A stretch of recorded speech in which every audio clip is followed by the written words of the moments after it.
l'article 80 dans cette édition. Les explications de Valdiodio Ndiaye, expert électoral. Également dans cette édition, les préparatifs de la grande nuit du tatami. Pour cette 8e édition, les anciens sont à l'honneur. Ce sont là les titres de développement dans un moment.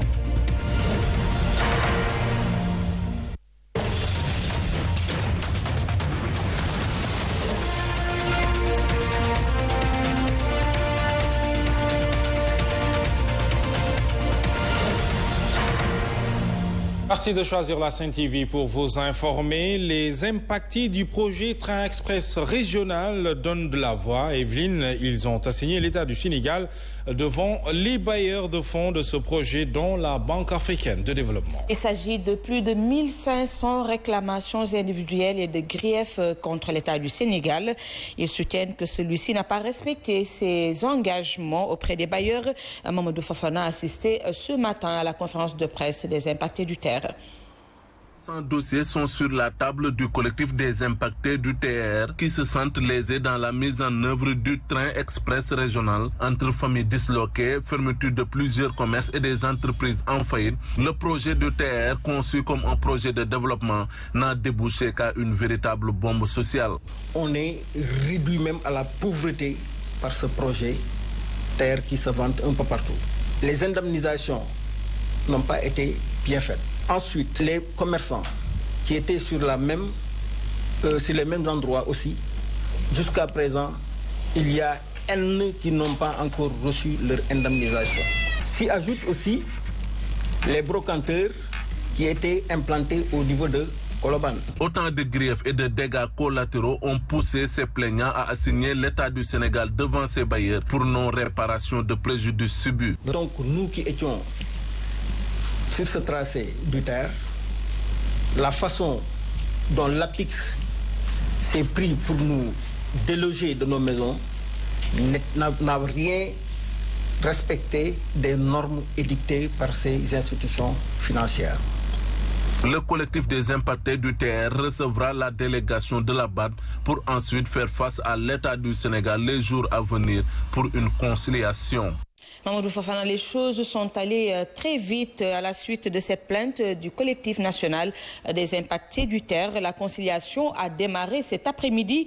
Une conciliation dirigée par 2 médiateurs désignés par l'Agence française de développement et la Banque africaine de développement. Nous y reviendrons dans nos prochaines éditions.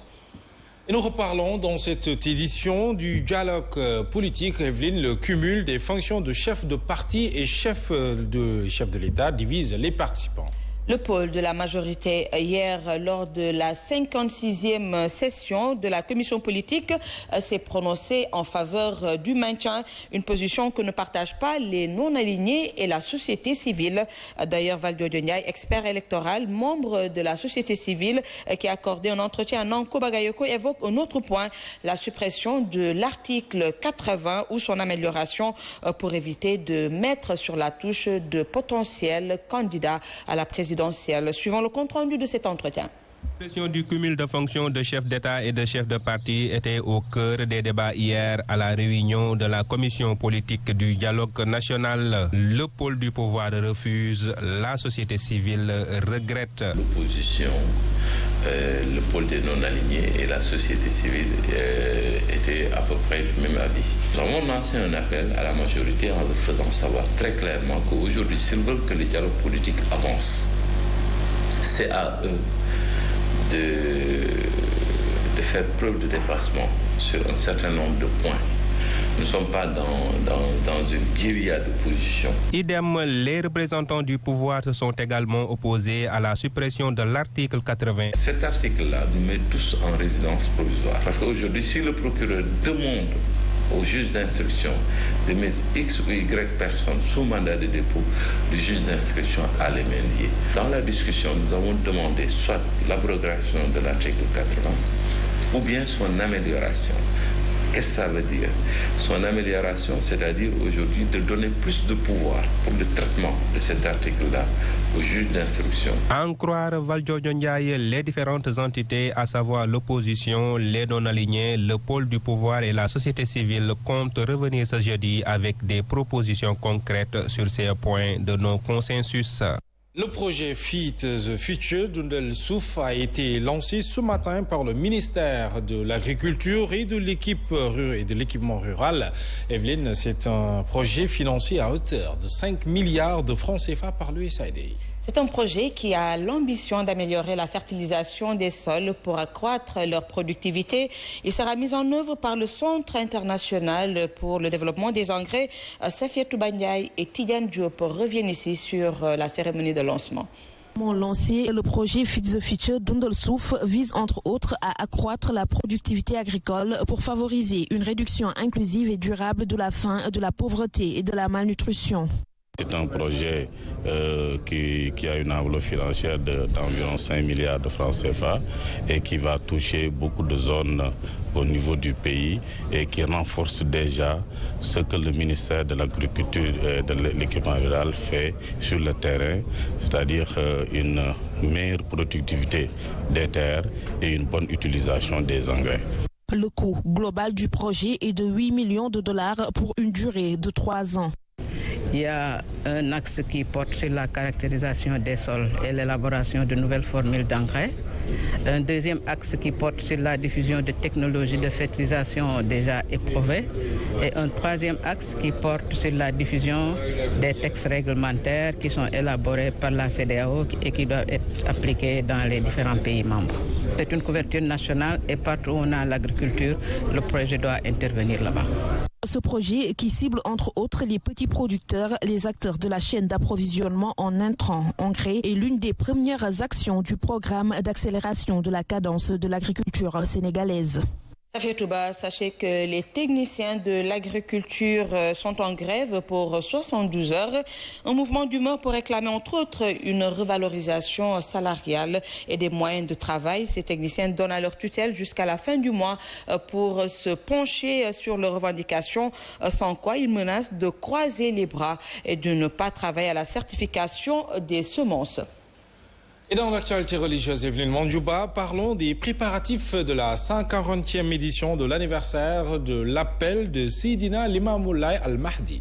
Des préoccupations majeures de la communauté laïenne, la mobilité, les travaux de construction d'infrastructures sur la VDN et l'assainissement. Le gouverneur de Dakar, qui a présidé hier un CRD, a soutenu que les préoccupations du comité d'organisation ont été prises en compte. C'est ce que nous dit Fatoulaye Mbaye Diop et Babacar Soumaré. De Dakar, ses services décentralisés et le comité d'organisation, tous autour d'une table pour définir les différents segments pour le bon déroulement de l'appel de Seydina Limamoulaye Al-Mahdi, 140e édition. L'anniversaire de l'appel de Seydina Limamoulaye, je crois que c'est l'un des plus grands événements religieux du Sénégal en matière de couverture sécuritaire, de couverture sanitaire, l'approvisionnement en eau, en électricité, l'assainissement, les différents aménagements avec la réalisation de voiries, de parkings et autres. La question de la mobilité, l'assainissement au sein même de la cité religieuse, des piliers non moins importants dans l'organisation de l'appel. Inconcevable pour le comité d'organisation de constater que le lieu saint de Yoff continue à accueillir des eaux stagnantes. Nous avons demandé une solution définitive. Quelles des préoccupations du comité est en bonne voie de solution. Maintenant, cela va sans dire qu'il y a des problèmes. Les travaux qui sont en train d'être menés constituent un goulot d'étranglement. Maintenant, relativement à l'appel, cela va sans dire que ça va constituer un gros problème. Le gouverneur de Dakar rassure par rapport à cette mobilité. Dans un premier temps, nous allons essayer d'ouvrir des axes là où vraiment les travaux n'ont pas encore démarré pour permettre la fluidité de la circulation. Le comité d'organisation de l'appel de Seydina Limamoulaye Al-Mahdi demande également aux autorités compétentes d'ouvrir la VDN venant de Malika, permettre aux pèlerins venant de ces différentes zones ou de l'intérieur du pays de pouvoir accéder sans grande difficulté aux lieux de pèlerinage. Fatoulaye Mbaye Diop, merci. Les marchands établis au rond-point Liberté 6 sont en sursis jusqu'au vendredi prochain. Evelyne, date à laquelle ils seront déguerpis. Même si ces derniers reconnaissent avoir reçu des sommations, ils souhaitent cependant bénéficier d'un site de recasement avant cette opération imminente ou avoir un délai supplémentaire. C'est ce que nous dit leur porte-parole. Actuellement, ce qu'on veut, c'est de reporter la date pour qu'on puisse vraiment s'organiser et trouver des solutions par rapport à cette situation. Et aussi qu'ils puissent trouver un site de recasement. D'ici là, on va essayer d'aller là-bas pour continuer vraiment nos activités. On ne peut pas dire qu'on ne va pas quitter. Et le projet, comme il l'a si bien, ça intéresse tout le monde. Mais ce qui est sûr et certain, nous, si on quitte ici, on risque de voir autre chose plus grave que cette situation-là. Pour éviter tout cela, on doit vraiment nous donner un minimum de temps. D'ici 2 à 3 mois, au moins, on peut vraiment s'organiser pour essayer de voir comment faire pour quitter dans le calme et dans la paix. Et nous parlons de l'Université virtuelle du Sénégal qui s'engage dans le renforcement des compétences des sages-femmes et des agents de santé de la région de Kolda. Evelyne, c'est dans les domaines de la gynécologie, obstétrique et de la néonatologie. C'est bien cela. C'est bien cela. Il s'agit de la première session de développement professionnel continu par téléenseignement. À ce titre, les bénéficiaires ont suivi ce matin à distance un enseignement grâce à une interconnexion de l'ENO de Ouakam à l'ENO de Kolda. Cette formation est appuyée par le Centre d'excellence africain pour la santé mère et enfant, la faculté de médecine et le laboratoire d'Ink Pharma. Compte rendu à Chening.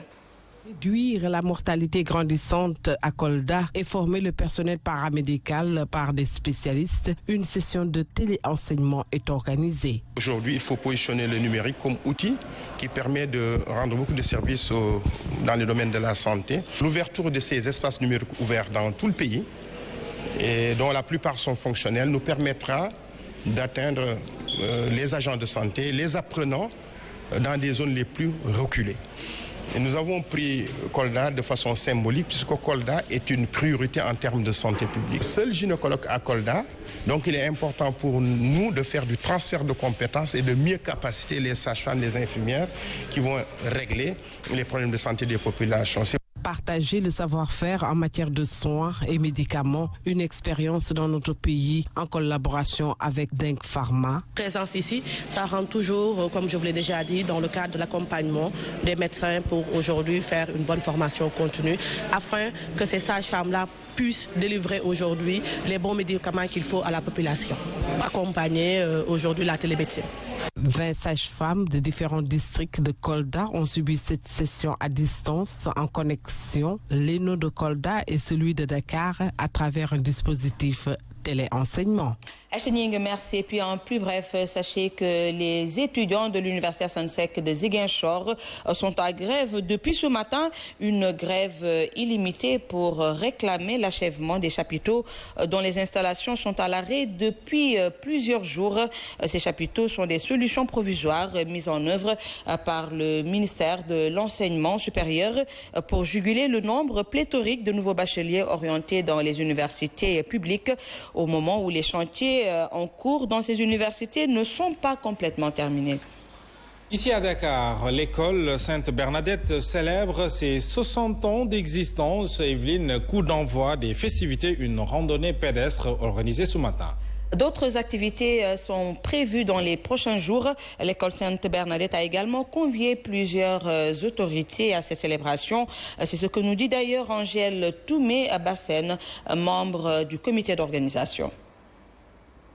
À 60 ans d'existence, donc comprenez bien 60 ans au service de l'éducation. Voilà, nous avons tenu à marquer cette journée par cette randonnée pédestre. Ces journées culturelles n'entrent pas seulement dans le cadre des festivités, mais aussi nous tenons à montrer aux populations du Sénégal l'image de l'école Sainte-Bernadette. C'est une école qui longtemps a travaillé au service de l'éducation. C'est une école d'excellence. Et c'est pourquoi nous avons organisé ces journées culturelles sous le thème « Porter plus haut le flambeau de l'excellence ». En sport, parlons des préparatifs de la 7e édition de la Grande Nuit du Tatami. C'est samedi prochain au Théâtre National. Daniel Sorano. En prélude de cet événement sportif, l'association a rencontré ce matin la presse pour cette édition parrainée par le ministre des Sports. Les anciens seront à l'honneur. Compte rendu Tidiane Diallo et Madani Marega. Pour la 7e édition de la Nuit des arts martiaux, l'Association nationale des arts martiaux a décidé d'honorer les anciens. Une 7e édition qui nous permettra non seulement de gratifier, parce que